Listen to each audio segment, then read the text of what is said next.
հիշատակը, որ մի մասը նաև իմ ընտանիքն է, քանի որ իմ ծնողները կոտորածից փրկված երկու զավակներն են մեծացած Որփանոցում, իմ երկու ծնողները։ Գալիս եմ այստեղ իմ ընտանիքի սրբազան պարտքը կատարելու ոչ միայն ընտանիքի, նաև մեր համընդհանուր։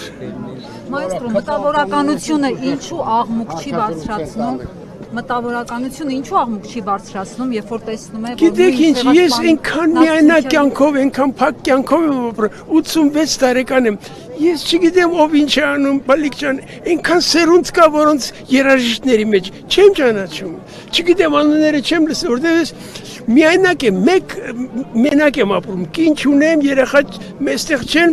եւ հավասիկ արդարանում եմ մասին, թե ինչու չգիտեմ, թե ինչ են անում մտավորականները։ Բայց դուք հեղինակություն եք ձեր ձայնը հասարակության համար Ես տնից դուրս չեմ գալիս, բալիկ, ես լավ է, չեք հասկանում, ես չեմ ուզում խոսել այս մասին։ Բայց ձեզ մեղադրում են, զուտ ուզում եմ դրա համար ներկայացնեք։ Դե ես պիտի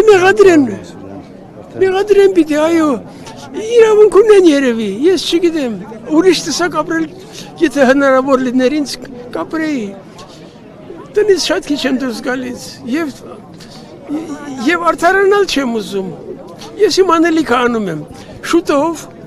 350 դպրոցական երեխա մի համերգ են տալիս, որ ամբողջ երաժշտությունը իմն է, ժողովրդական բանահյուսական նյութերի հիման վրա գրված, տարբեր բարբառներով հայերենի, և սա է իմ պատասխանը, միակ բանը, որ կարող եմ անել, և իմ, ինչ ասեմ, լավագույնը, որ կարող է անել, սա է։